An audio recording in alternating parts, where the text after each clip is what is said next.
Welcome to Determine Out Loud, our podcast series that's all about minding your business in contract management and source to pay. And now, your host, Buyers Meeting Point owner, Kelly Varner. Hello, everyone, and welcome to this latest episode of Determine Out Loud.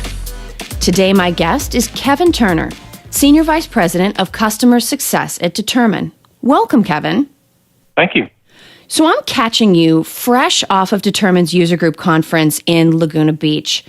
Now, given that these kinds of events are amazing in terms of the kind of input you would traditionally get from them, and the fact that you're relatively new to the Determine team, what did you take away from that event? Yeah, it was a great event for me, especially being new to the team. Just a quick context, right? I sort of used the event as a casual health check of the customer base for myself. And one of three things could have happened, right? I could have walked into the event and there could have been no seats, no one sitting in the seats, no customers attending, which would have been sort of a telling sign that, hey, what's going on here, right? That would be bad. It would have been bad. Secondly, it could have been, maybe a few customers here, which sort of gives us something to work with, which is good. And then the third option could have been you walk into a packed house, standing room only, with customers fully engaged and listening and ready to learn more about Determine. And I'm happy to report that it was the latter. It was option number 3. So we did have standing room only. It was full of customers. And more importantly, it was full of vocal customers that were willing to give us their feedback and ready to listen to how we're going to respond to that feedback. So, the event was very great, for me to see as a new employee. And then as, sort of head of customer success in this role, it was good for me to see how Determine and the customers sort of advance the relationship that they have. One of the first presentations that we did at the event was sort of a readout of our recent customer satisfaction survey that we did a couple of months ago. And it was not only a readout of the good things that we heard and the great scores that we got in certain areas, but again, more importantly, it was a readout of maybe the areas where we had some room for improvement. And I think what customers appreciated most was, not only were we willing to acknowledge that there are areas of improvement, but we came to the table with concrete ideas and action plans on how we're going to address those particular areas, and customers respond pretty well to that. So one of the things that you addressed in a recent multi-part blog post on the Determine blog is looking at, you've talked just now about the ideas people brought, the fact that they arrived, right, which is very important. You've talked about the fact that they were engaged and that they were there in good numbers. Obviously, Determine wants to have a very close, strategic, value-oriented relationship with your clients and your users. How would you say that those users would describe the relationship that they have with Determine, either as a company or with the platform itself? Yeah, I think they're responding well to, how we're reacting to some of the issues that we've had, and then also how we're looking forward as we build out a new customer success framework that we'll start engaging with our customers with, as we build out a newly launched customer advocacy program that we actually launched at the user group last week. And so, they see us coming to the table with, the 2 ears and 1 mouth that we have, right? It's getting their feedback. What is working well? How do we capitalize on what's working well? How do we build out the right product roadmap? We had a couple of customer presentations there that were talking about how, one of them was a really good presentation on how we're helping them be successful and how they really like the new platform and they're wanting to get more and more out of it. And then we had another customer presentation there that was, sort of talked about some of the challenges that we had in the past, but how they're sort of moving forward and working with us to sort of come over that, to come through that valley and go back up the hill and continue to earn their business. And so these are a couple of examples where I think, the fact that we got the 2 ears, 1 mouth, mentality of let's listen close, and then let's build the right plan so we can go back and fix those particular areas. The customers are responding well to it, and I can see that sort of forming that true that true relationship, partnership type of relationship that we want to have with our customers. And they're seeing that as well. Now, you mentioned customer advocacy. And I know that this is a role that you have a lot of experience in. So obviously you're coming to this position with a vision, right, with goals that you're looking to achieve. When you talk specifically about customer advocacy, what does that mean to you, and what should customers expect that to look like from their side? Yeah, people see customer advocacy as, maybe an event or a milestone or sort of a one-way motivational factor for Determine or for the company and not the customer itself. And I view it much, much differently. So the customer advocacy program that we're putting in place starts even before a customer becomes a customer, and we see it as a progression, right? Before we can earn their advocacy, we have to earn them as a customer, number one, and then number two, how do we make sure they're a successful customer? And so this is where the advocacy part ties into our customer success framework that we're building out. And so it starts with defining the value the customers are trying to achieve with their Determine solution. What business challenges are they trying to overcome? Quite frankly, why did they spend money with us, right? We see our customers as investors into the company because they're providing us revenue. And so, what is that value that they're trying to get from us? And then how do we create a set of quantifiable, measurable metrics so that way we can define success, know when we hit it, and then build upon it. And so once that's defined, then we've got to go build that account plan, build that success roadmap, and then go execute against that plan. And the way I tell my team is, think about the customer's success script in the end, right? Well, I don't want to say in the end because hopefully there's never an end. But once they get to adoption and a maturity with the product, what do they want that success script to be? And then let's put a plan on how do we get there. And then once we get there and we execute the plan and we collectively hit success with that customer, then how do we showcase that success out to the world? And some customers see that as, hey, we see that as a motivation factor on both sides.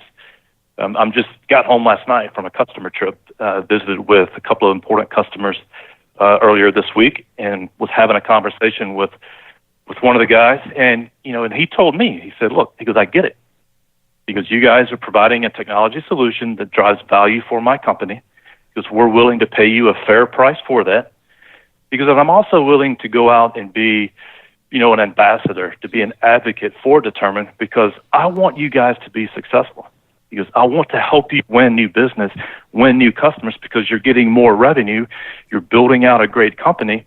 He goes, and I receive benefit from that because then you're able to continue to build out your technology solutions so that way my company can continue to get exponentially more value out of it. And Kelly, I mean, to me, that's the true definition of a partnership there, right? For them to see that relationship from both sides. And, from my standpoint, my goal is to get to that point with all of our customers as quickly as possible. Now, one of the things that actually makes me wonder, because that's sort of the dream, right? Having customers that not only say to you, I want you to be successful, I want your company to be in a position to earn a fair margin so that you can invest in R&D and all that, right? But that they're also willing to get out there and evangelize on the value of the platform.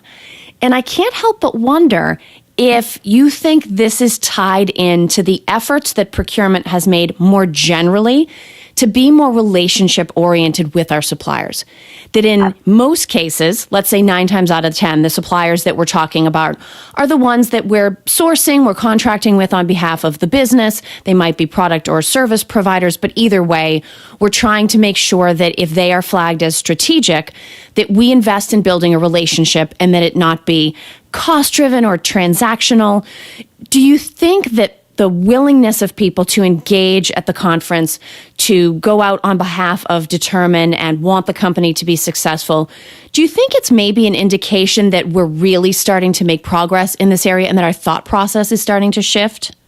I think it is. I've been in this business for many years, and back when I started many years ago, I saw procurement as people seeing themselves as sort of a call center, right? They're very transactional. They have a very specific role to play. They go play that role, and that's pretty much it. When you have a vendor that can be that partner that can help you define the value that you're providing to your organization, it helps elevate that business. It helps elevate that procurement function as a function within their organization. So they're not only seen as a call center, but now they're seen as a savings driver, right? Mm-hmm. So if they're spending a certain amount of money with a vendor that's providing a solution, that used to be it, right? What's that line item cost for that particular company? Now we can get into, let's talk about the savings. Let's talk about the ROI. What are you getting out of those dollars you're spending with that vendor? And then it elevates that function as a whole, and people are starting to see that, right? I've seen people that become advocates become promoted within their organization because not only are they providing value to their company, but they're able to articulate it and separate themselves from other teams and other groups within their company. And so I totally agree. It's certainly a shift in the market. We're seeing it. I've seen it over the years. I've certainly seen it here very shortly in my time at Determine as I continue to have these kind of conversations with customers. And as as that light goes off for them, then it just takes the conversation to a much more strategic level, a much more, optimistic level with these customers. So maybe a final question for you. It sounds like timing was great in that you joined the team and relatively quickly had this amazing opportunity to sit face to face with a whole bunch of customers and users all at once. And you've obviously, based on the anecdote that you shared about people being willing to evangelize, you're traveling to meet with customers. But it's not only possible, it's not possible to spend as much time face-to-face as you would like to with all of the customers. So given today's communications, social media levels of engagement within procurement, do you have any thoughts around what virtual customer engagement looks like and how that ends up, whether it's through sharing ideas or thought leadership, but how that ends up building the user group, the value within each company, and maybe even contributes to the procurement community as a whole? I think there's many different areas where we can, even though we can't spend one-on-one time with every customer every day, right? I think there's different areas where we can help accomplish some of that. One, as part of the customer success framework that we're building out here, we'll build out the team to have these types of conversations with the customers they're particularly responsible for. Two, there's obviously use of technology that can help us drive campaigns within our customer base to be able to, drive some of this thought leadership topics to the entire customer base without having to spend one-on-one times with every one of them. And, and to your point, there's a lot of mediums out there that we could use. We plan to be very vocal in this space. I personally plan to be, very present in this space because I've got a true belief that,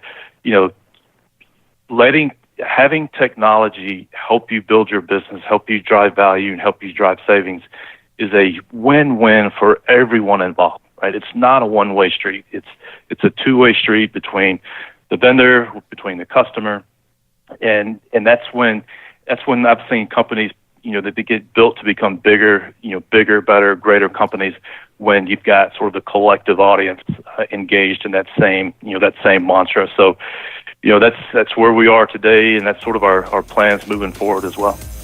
Well, it sounds exciting. Kevin, thank you so much for sharing your point of view on this. Thank you. Thanks for having me. Thank you, everyone, for listening. And be sure to look out for our next episode of Determine Out Loud.